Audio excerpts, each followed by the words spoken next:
Bonsoir, Monsieur Lantio. Merci infiniment d'avoir accepté notre invitation sur Afrique Science, la chaîne qui vulgarise la science, la technologie, l'ingénierie et les mathématiques en Afrique. S'il vous plaît, est-ce que vous pouvez vous présenter pour celles et ceux-là qui ne vous connaissent pas encore? Qui êtes-vous, Monsieur Lantio? Bonsoir, Monsieur Patrick, et vraiment merci pour cette invitation à parler un peu de science. Euh, Ce que je peux dire dans un premier temps, ce qui me concerne, je suis le docteur Lontio. Je vais commencer un peu en arrière, quoi. J'ai fait mes études secondaires au lycée bilingue de Bouddha, là où j'ai obtenu mon probatoire et mon baccalauréat scientifique. Et après quoi, je suis entré à l'école normale de l'UST Yaoundé 1 en filière chimie, où en troisième année, normalement, il y a cette possibilité de prendre des cours en faculté pour faire une licence pure, quoi, parce que l'école normale, c'est une école professionnelle, ils forment des enseignants. Et donc, j'ai donc profité de cette occasion pour faire également un cursus de licence. J'ai fait ma licence en chimie à l'Université Yaoundé 1, faculté des sciences. Après, j'ai fait un master dans le domaine de la chimie inorganique déjà, parce que en faculté de sciences à l'Université Yaoundé 1, il y a cette possibilité de choisir à partir déjà de la licence, après la licence, aller en chimie inorganique ou organique. Donc, j'ai donc fait l'option de la chimie inorganique qui m'intéressait déjà. Et après, donc, j'étais intéressé par la recherche. Et donc, après le master, j'ai pris une inscription à l'Université Yaoundé 1 comme doctorant. Mais après 2 ans, j'ai tourné sur place, on va dire comme ça, manque de possibilités, trop d'avancées. Je me suis lancé dans la recherche, effectivement, des moyens pour pouvoir un peu plus avancer, notamment les bourses d'études.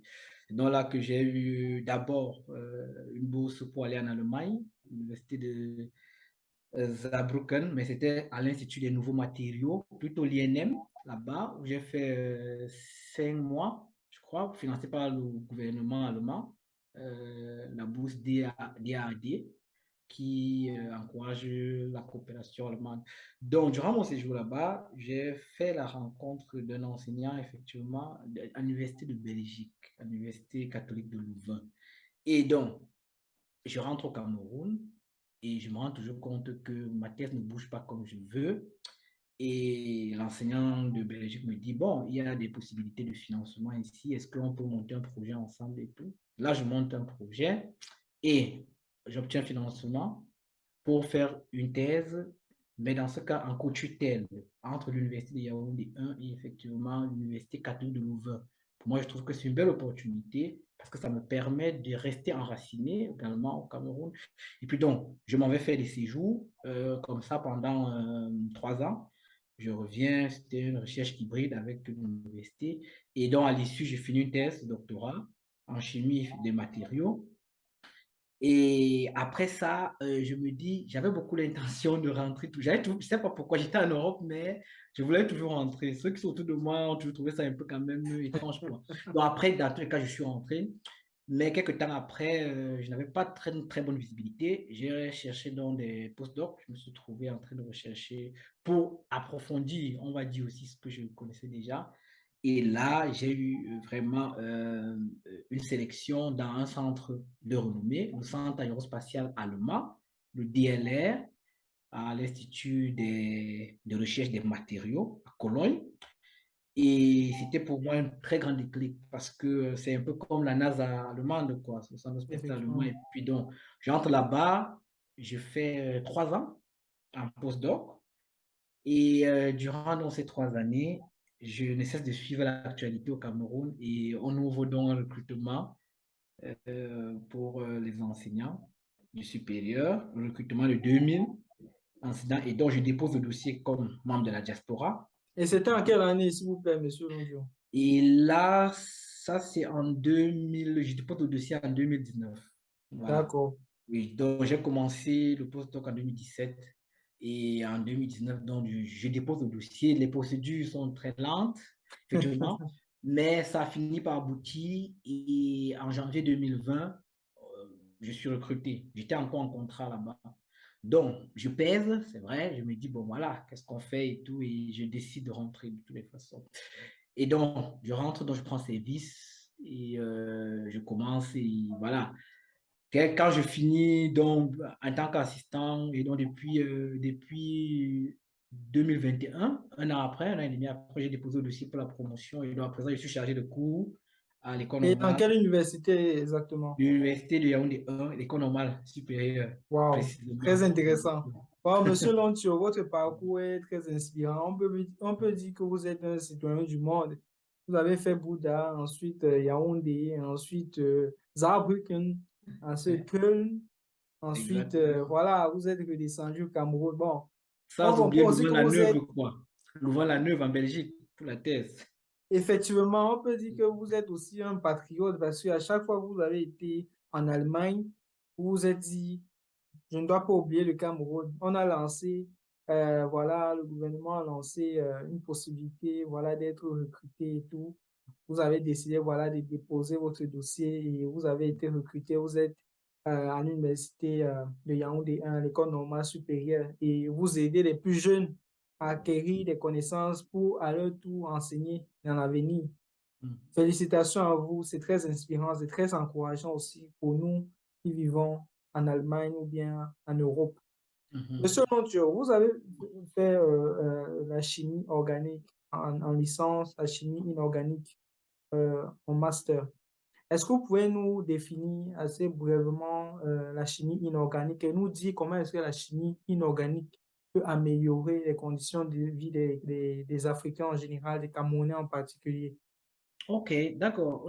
Monsieur Patrick, merci pour la question. Bon, il y a juste une petite précision. À l'université Yaoundé 1, effectivement, le cursus licence n'a pas de spécialité. Donc, on fait chimie. Et même au niveau 4, à l'époque, on faisait des cours, mais maintenant, il y avait des options chimie organique et inorganique. Donc, en fait, j'ai toujours fait la chimie inorganique. Je n'ai pas fait chimie organique qu'en licence D'accord. après. Voilà. Donc, maintenant, donc, disons que la chimie inorganique, on va pas dire, c'est l'opposé un peu de la chimie organique.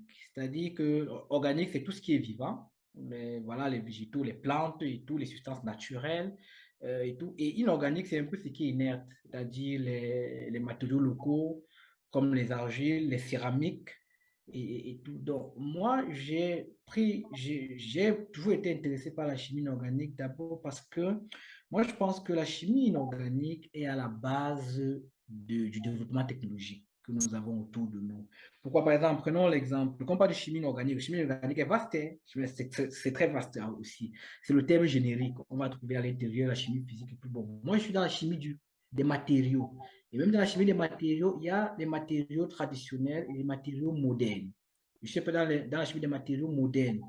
Moderne, en fait, c'est donc là peut-être que je vais dire l'intérêt dans ce domaine de la chimie organique précisément, c'est que ces matériaux modernes interviennent un peu partout. Prenons par exemple l'exemple des batteries que nous avons à l'intérieur. La batterie a une anode, une cathode et puis une électrolyte. Et donc, en général, ces anodes et cathodes sont constitués des matériaux, en fait. Les matériaux, des céramiques généralement inorganiques, c'est-à-dire que les oxydes métalliques, par exemple, précisément.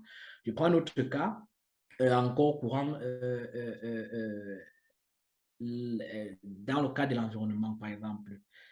Il y a des matériaux qui facilitent la dégradation des polluants dans l'air, par Effectivement. exemple. Voilà. Et ça, ce sont également des matériaux inorganiques. C'est plus la chimie inorganique. Maintenant, revenez peut-être à mon domaine précisément encore. Moi, j'ai fait de la chimie des matériaux pour la détection des gaz polluants. C'est-à-dire qu'on a un matériau qui a des propriétés semi-conductrice, on va dire comme ça. Je ne vais pas être trop dans la science, mais disons on a un matériau qui, qu'est-ce qu'il fait en fait? En présence d'un gaz environnant, il va changer certaines de ses propriétés. Et on peut donc mesurer le changement de cette propriété-là, notamment sur la propriété électrique.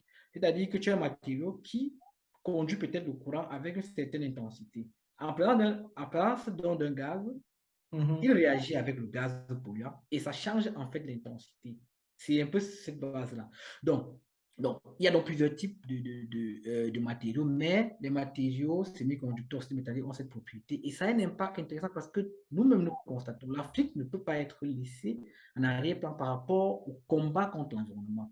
Donc, on est bien intéressé de pouvoir être également au même niveau que les autres pour pouvoir apporter notre part de contribution à ce problème. Donc, il faut d'abord détecter, est-ce que l'environnement où je suis, est-ce que cet environnement est propre? Est-ce qu'il y a un gaz à l'intérieur et tout? Et donc, ce sont des matériaux, là où je travaille assez, on développe déjà de matériaux qui permettent de contrôler l'environnement. Il y a également une autre application qui est très fulgurante pour le moment. C'est-à-dire que quoi? Vous avez, par exemple, la laine humaine.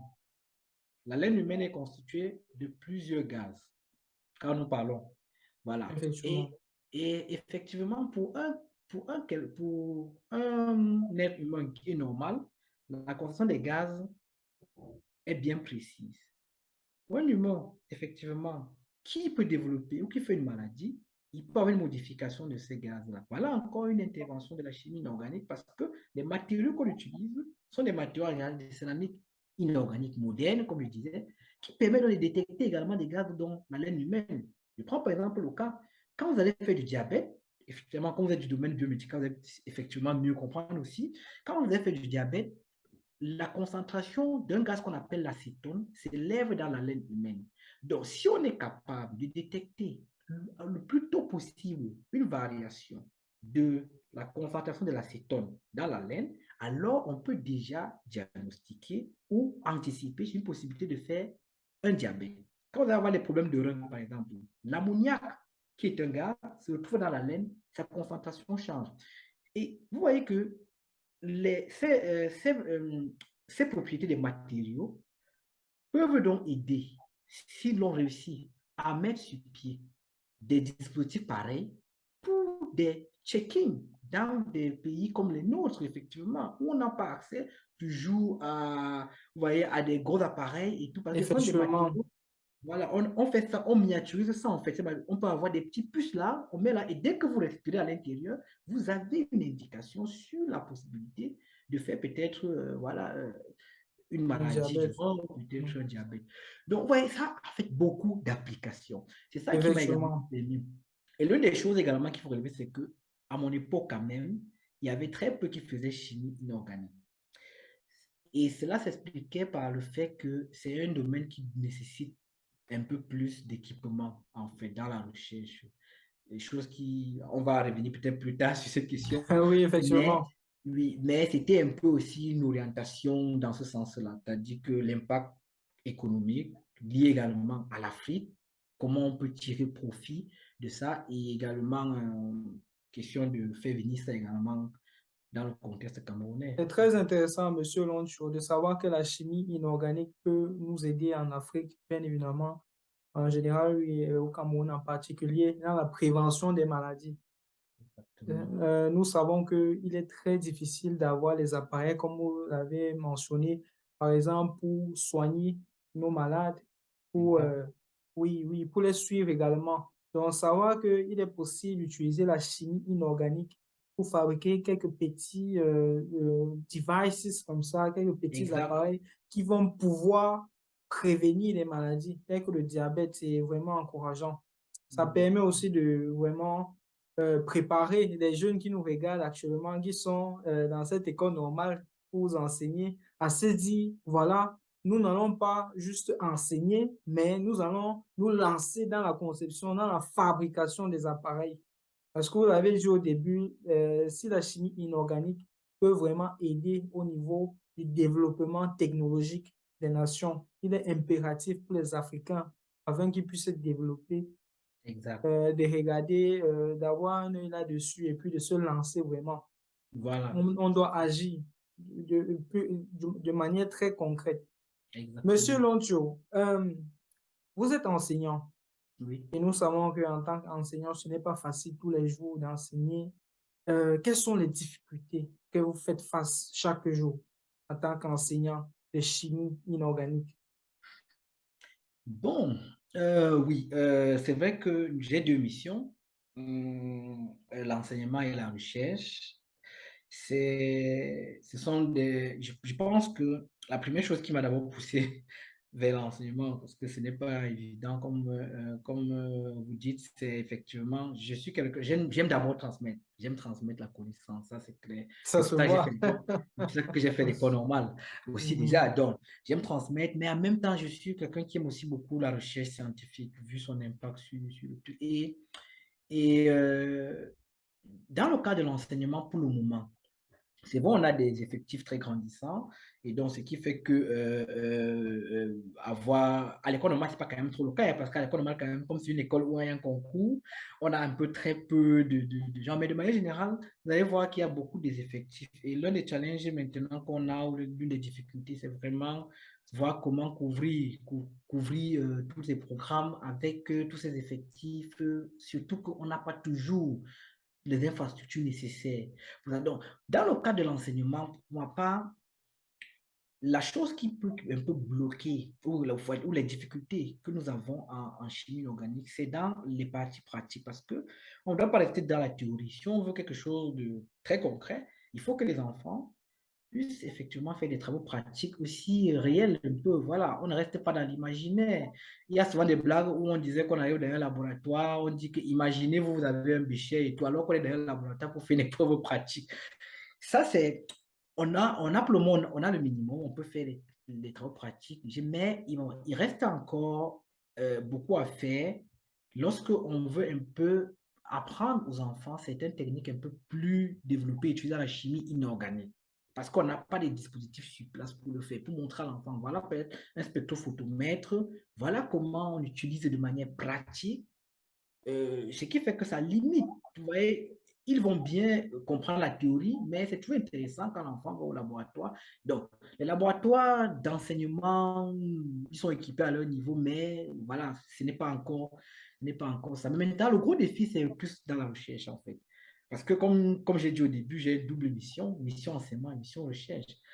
Et euh, c'est ça qui m'a poussé peut-être aussi à aller dans la chimie des matériaux, parce que je savais que c'est un domaine un peu sec, on va dire comme ça. On a un vrai manque d'infrastructure pour la recherche, pour être sérieux. Parce que quand tu fabriques un matériau, la première chose que tu dois faire, c'est connaître la nature de ce que tu as fabriqué. Puisque c'est des choses que tu mélanges au laboratoire et puis tu ne sais pas ce que ça va donner. Donc la première chose, c'est au moins pouvoir identifier ce que tu as fabriqué avant de voir les propriétés. Déjà, on a des difficultés parce qu'il n'y a pas le nécessaire pour pouvoir identifier juste le petit matériau. Au-delà de ça, même la synthèse du matériau, parce que dans mon domaine précisément, c'est toi qui dois fabriquer ton matériau. Dans l'enseignement traditionnel, souvent, on va peut-être on part récolter des matériaux dans la nature, peut-être une argile ou une terre cuite, et donc on a déjà... Mais ici, c'est toi-même qui manipule, qui fabrique ton matériau, et après, tu dois le tester. Donc, ça fait partie des gros challenges qu'on a dans le domaine de booster un peu la recherche dans le domaine. Mais c'est pour ça que j'ai aussi été, en fait, c'est la raison qui m'a poussé à rentrer aussi, à voir. Parce que je me suis dit, oui, c'est vrai, c'est vide. Mais est-ce que ça va rester comme ça? Est-ce qu'il ne faut pas apporter voilà, sa pierre également à ce développement-là? Et je peux dire que jusqu'à présent, j'ai déjà les premiers signes qui sont intéressants parce que quand j'ai été recruté, voilà, j'ai bénéficié d'un programme de la GIZ, dont je remercie ici le programme Migration, et qui m'a permis déjà d'acquérir un petit matériel pour faire déjà des synthèses que je faisais en Allemagne, déjà au laboratoire. Au moins, je peux produire ces synthèses-là. C'est un petit matériel, ça n'a pas été très coûteux, mais on n'avait pas. Donc, par le soutien de ça, j'ai eu ce financement-là. J'ai également eu récemment même un financement de la DAD encore, comme ancien DADiste. Parce que quand tu rentres étant ancien DADiste, il y a des programmes qui peuvent te permettre où ils m'ont accordé un financement à hauteur de 25 000 euros pour pouvoir acheter un spectrophotomètre, des matériaux solides. Parce Très qu'au intéressant, Cameroun, monsieur Monchou. parce Très qu'au Cameroun, on intéressant. a beaucoup les spectrophotomètres des liquides en fait. C'est ça qui est un peu vulgaire. Il n'y avait pas de matériaux. Donc, seulement, ils vont installer ça en décembre. Et pour ma part, en fait, c'est ma pierre que je commence à apporter. Parce que je me Effectivement. dis, j'ai eu un bon background et je me dis que je peux utiliser ça, je peux impacter Effectivement, dans ce sens-là. effectivement. Et quelqu'un qui est resté sur place, par exemple, qui n'a pas eu la possibilité de faire la DAD, par exemple, ne peut pas avoir accès à ce financement. Quelqu'un qui n'est pas resté en Allemagne ne peut pas bénéficier d'un programme de retour des experts, par exemple, que la GZ supporte. Donc, c'est la raison pour laquelle on se bat. C'est pas facile, comme j'ai dit, il y a ce manque C'est d'infrastructure. c'est vraiment Mhm. une bonne chose de savoir, Monsieur Noncho, que vous avez quelque chose que vous pouvez donner, en fait, euh, on peut dire en Afrique, ou Mhm. bien à nos frères et sœurs en Afrique, parce que c'est pas toutes les personnes qui ont eu la possibilité d'avoir cet accompagnement que vous avez eu, qui peuvent se dire, OK, voilà, j'aimerais apporter quelque chose en plus Mhm. dans l'enseignement dans mon pays. Mais Mhm. vous dites, voilà, il y a eu des possibilités que vous avez eues et vous pouvez utiliser tout ce que vous avez appris durant, n'est-ce pas, euh, euh, bref, avec l'aide de ces bourses et tout, vous pouvez apporter quelque chose en Afrique. Vraiment, c'est très encourageant. Vous avez parlé de recherche, ce qui m'amène à vous poser la question de savoir ce qui est important pour l'Afrique, la recherche appliquée ou la recherche fondamentale. Parce que vous savez bien évidemment que très peu de chercheurs en Afrique obtiennent de l'aide ou bien du financement venant d'Afrique. La plupart du temps, ça vient de l'extérieur. Maintenant, avec le peu de moyens que nous avons en Afrique, quelle est la recherche que vous pouvez recommander aux chercheurs africains qui sont sur le continent africain et qui n'ont pas la possibilité de voyager à l'extérieur? Mhm. Bon, c'est une très belle préoccupation parce que on a souvent eu ces débats-là entre collègues. Parce qu'il y a des collègues qui font purement de la recherche fondamentale, en fonction du domaine aussi, parce que ça dépend également des domaines. Et il y a, oui, oui, il y a certains qui sont beaucoup plus focalisés sur la recherche appliquée. Moi, je pense que on ne peut pas dissocier les deux. Ça, c'est mon point de vue personnel. On ne peut pas dissocier la recherche fondamentale, la recherche appliquée, parce que la recherche fondamentale, c'est celle-là, en fait, qui est l'essence, celle qui booste la recherche appliquée. Mais ce que je veux peut-être dire, c'est que nous devons, même si on a une recherche fondamentale, on doit chercher à l'adapter à nos problèmes africains, en réalité. Mais ce qui doit être fait, ou peut-être ce que je pense, c'est qu'on doit participer plus à la maturation des résultats de la recherche pour les problèmes africains. Parce qu'on va dire recherche appliquée, oui, mais lorsque, par exemple, je prends un exemple, je vais prendre un cas banal. Quand j'étais en Allemagne, j'ai développé avec le centre aérospatial allemand, on a un matériau, on a développé un matériau qui est capable de détecter le monoxyde d'azote derrière les turbines d'avion. L'idée, c'est quoi? Il y a deux intérêts. On contrôle d'abord la quantité de monoxyde d'azote que l'avion va émettre dans l'atmosphère. Donc, on peut quantifier la pollution atmosphérique avec ça. Mais en même temps, on a une idée de la performance du moteur de l'avion sans toutefois aller dépanner parce que les gaz qui sortent dépendent effectivement de la combustion du kérosène. Et donc, si on a une concentration de monoxyde d'azote, alors qui change, on a une information à l'intérieur. Donc, maintenant, prenons un exemple. J'ai travaillé là-bas comme ça, bien que c'était au centre aérospatial allemand, on était en collaboration avec une entreprise pour l'application directe. De telle sorte que, une fois que tu as fini avec, entre guillemets, la recherche fondamentale, matérielle, mais tu vas regarder maintenant comment est-ce qu'on envoie ça sur le marché. Parce que le gap entre la recherche fondamentale et la recherche appliquée est souvent très grand. C'est ce que les gens ignorent souvent. Tu peux avoir un produit qui marche très bien en recherche fondamentale, mais quand tu veux l'amener sur le marché, pour quelque chose d'appliqué, ça ne marche pas. C'est toute une autre étude qu'il faut faire. Moi, je pense que il faut accentuer les recherches pour réduire ce gap-là, les moyens pour réduire ce gap entre le fondamental et l'appliqué. Parce qu'en Afrique, on a beaucoup de résultats. Je prends le Oui, cas de la oui, Chine. les résultats sont vraiment Oui.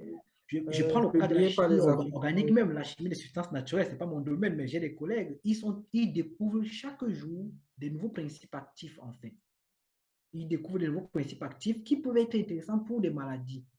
Et Mais malheureusement, ils ne sont pas médiatisés, c'est ça aussi le ils ne sont pas problème. Ça fait médiatisés que et les investisseurs potentiels qui sont en Afrique, voilà. Et souvent, ça doit ils être vont aussi dans avoir les... beaucoup de doutes sur ce que Exact. les chercheurs africains peuvent faire. Voilà. Ouais. Donc, par exemple, quand je vais rentrer, comme j'ai un projet, mon projet phare que je suis en train de développer, je travaille, je suis en train de voir comment fabriquer certains matériaux à moindre coût au Cameroun, qui peut être utilisé, par exemple, pour adapter ça dans les systèmes de détection d'acétone, comme je vous ai dit, pour le diabète. Mais vous voyez que c'est quelque chose de fondamental d'abord. Mais il y a une application directe qui est liée à la détection. Mais il faut un accompagnement parce qu'une fois que j'ai le matériau, il faut encore travailler pour pouvoir mettre ça dans un dispositif électronique. Vous voyez un peu, il y a toute une chaîne derrière pour Effectivement, passer à l'étape, ce qui n'est pas facile. Donc, moi, je me dis qu'on doit cumuler les deux. On ne peut pas seulement se effectivement. concentrer sur la recherche fondamentale ou uniquement sur la recherche appliquée. Pour un bon point de l'Afrique, je pense que les deux sont nécessaires en fait. Merci beaucoup, Monsieur Loncho. Nous arrivons déjà au thème de notre entretien. J'aimerais vraiment, s'il vous plaît, que vous utilisez ce moment sur notre chaîne pour pouvoir dire un mot en direction de la diaspora. Oui, Comment est-ce que la diaspora africaine, oui.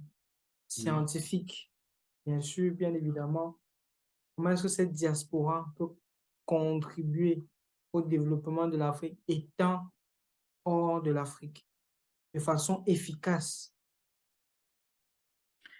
Donc, merci pour la question sur la diaspora, Monsieur Patrick. Et quel est l'apport qu'on peut avoir avec les scientifiques de la diaspora? Moi, je pense que notre diaspora, étant un ancien membre de la diaspora, je vais dire ça comme ça, je pense qu'on a beaucoup la diaspora a beaucoup à apporter.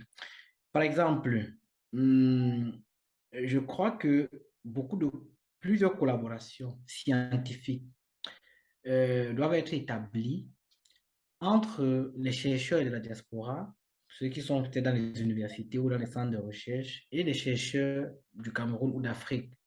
Pourquoi? Parce que prenons le cas de la chimie des matériaux comme mon domaine. Une fois, par exemple, je fais des synthèses au Cameroun, comme j'ai dit, j'ai quand même l'équipement pour faire des synthèses. Maintenant, il faut que j'identifie mon matériau. Comme je n'ai pas encore le dispositif, si j'ai une bonne collaboration avec quelqu'un de la diaspora, ce que je peux faire, c'est que je peux lui envoyer des échantillons ou je peux envoyer un étudiant pour un court séjour avec des échantillons et par la collaboration, il peut les caractériser, par exemple, et ça permet de faire bouger un peu les lignes. Et nous savons que la diaspora a une compétence pratique dans la recherche comparée à ce que nous avons. Donc, cette compétence-là, cette compétence je pense qu'on peut mettre cela à profit des chercheurs africains.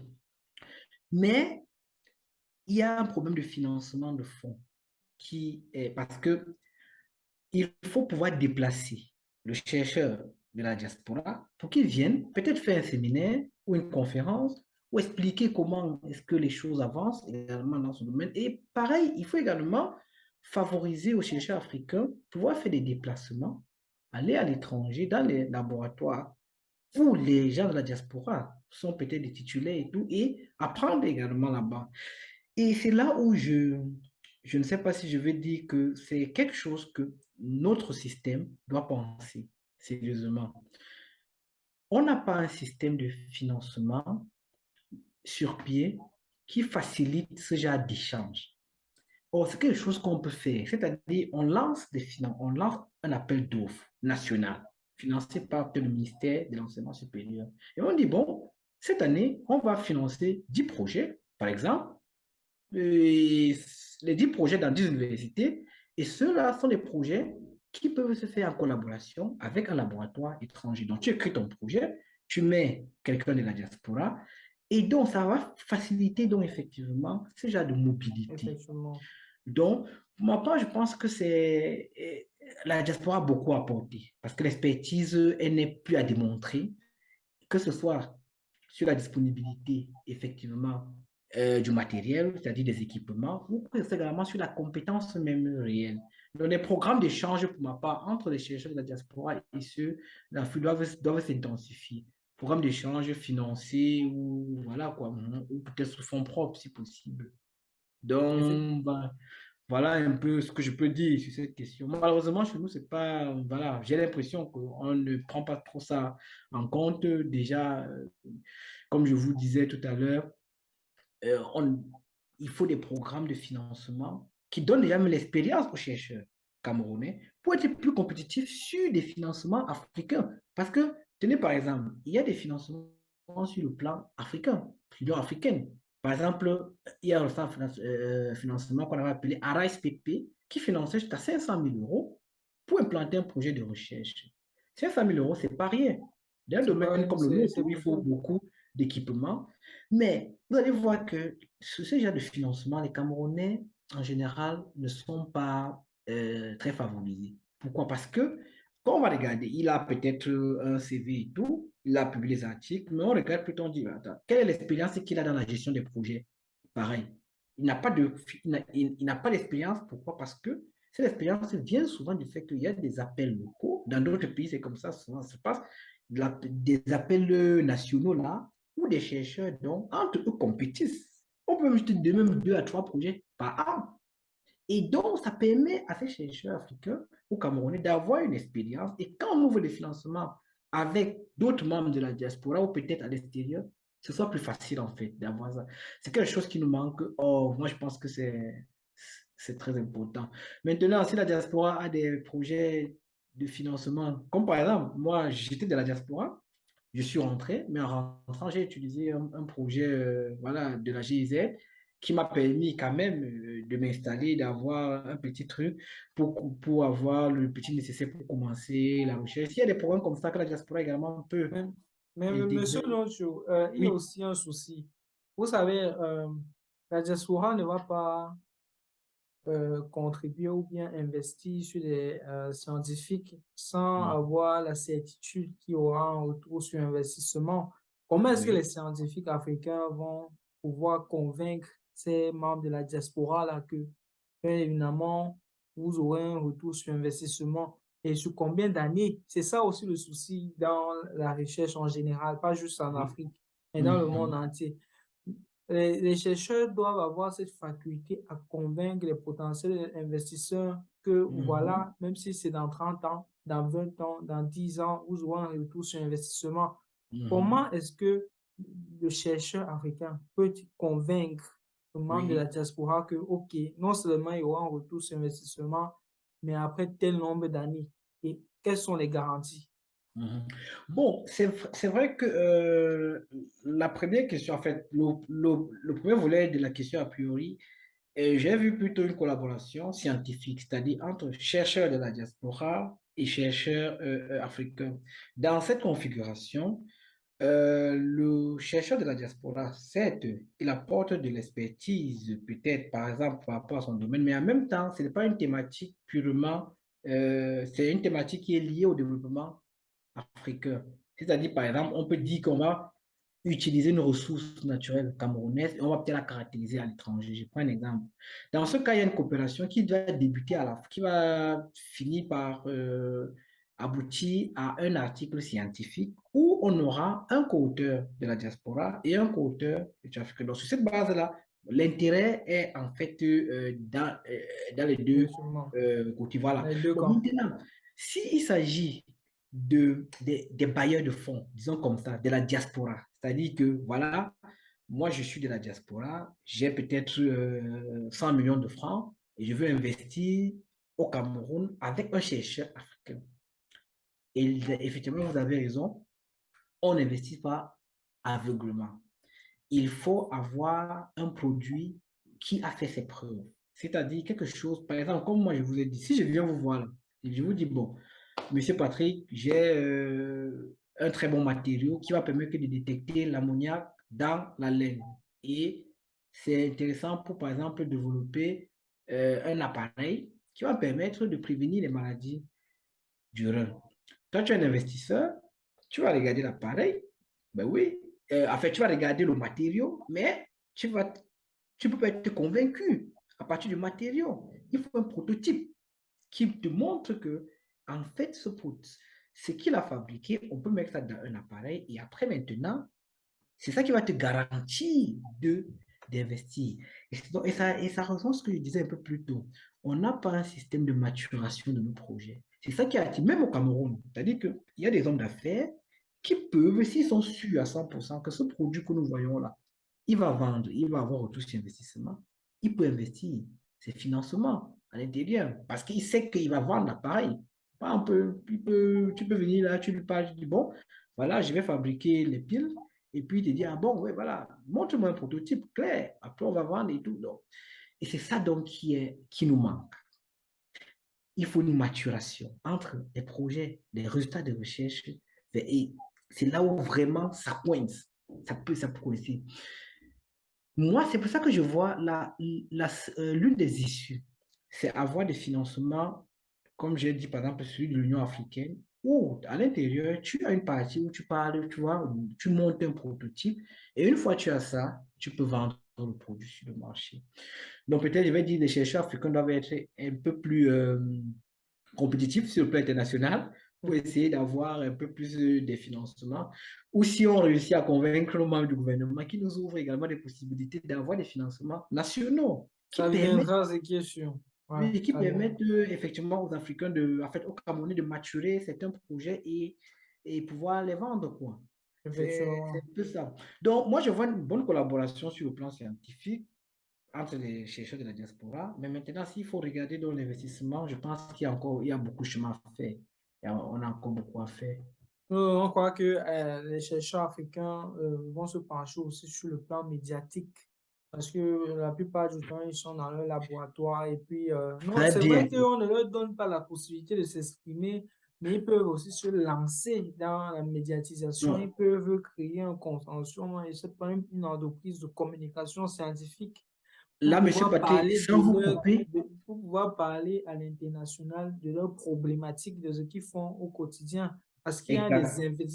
des investisseurs potentiels africains, non seulement qui sont sur le continent, mais en dehors, qui Mhm, peuvent financer, mais ils préfèrent financer au niveau peut-être du football, au niveau de la mhm, comédie, au niveau du mhm, cinéma, mais au niveau mhm. de la science, ils ne le font pas parce qu'ils n'ont pas encore vu ce que les gars font.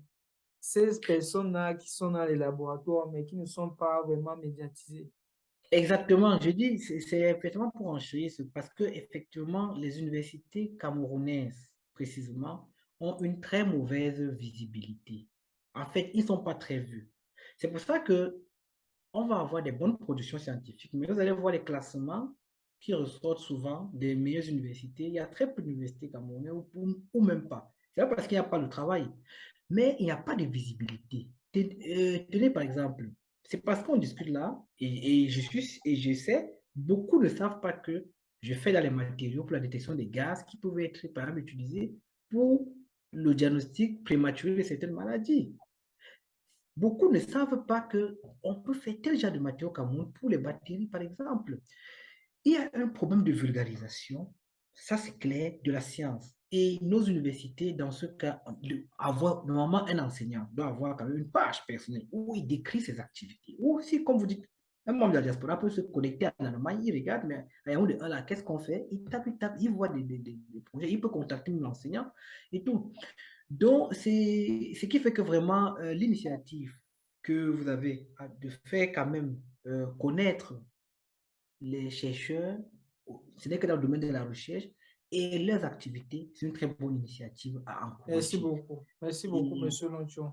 et ça ouvre, et ça peut vraiment ouvrir ce pan de la vulgarisation. Parce que tenez-vous tranquille, même en Occident maintenant, il y a tout un volet sur la vulgarisation dans les projets. Chaque fois que vous écrivez un projet, il y a une partie réservée à la vulgarisation, non seulement dans les milieux scientifiques, mais les milieux non scientifiques.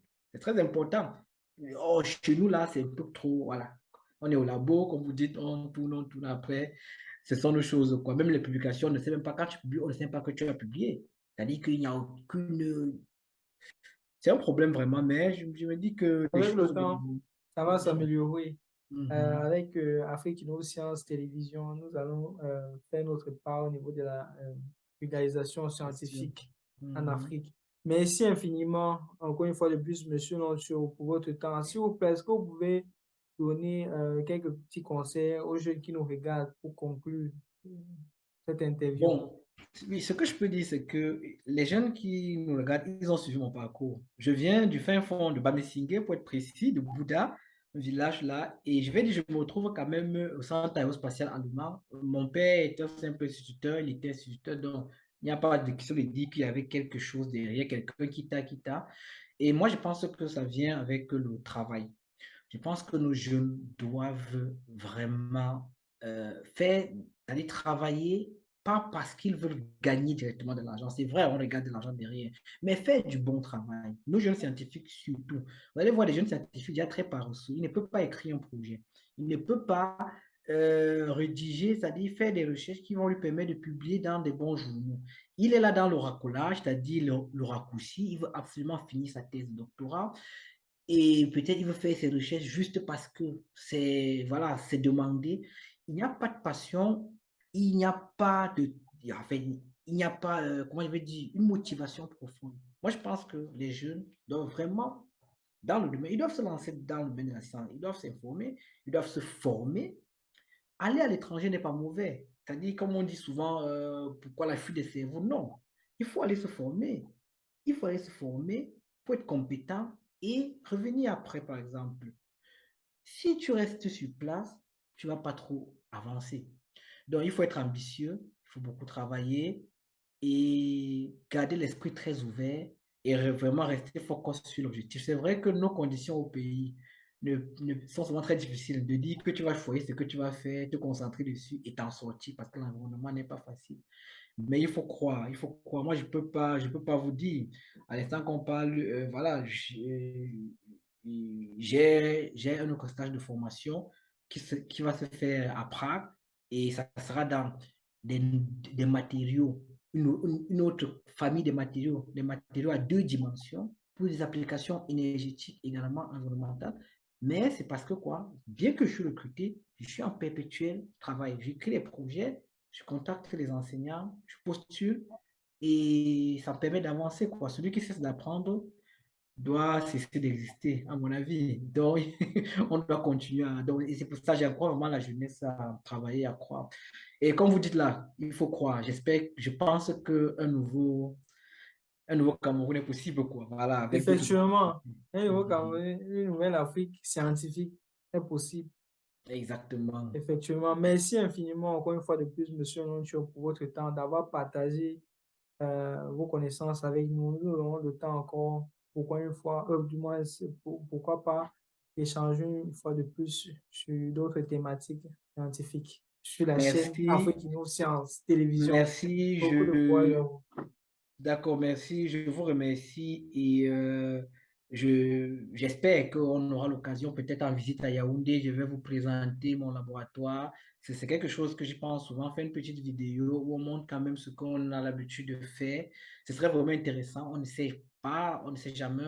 Et vraiment, c'est quelque chose de bien. Je vous encourage dans cette dynamique parce que c'est quelque chose qui manque réellement.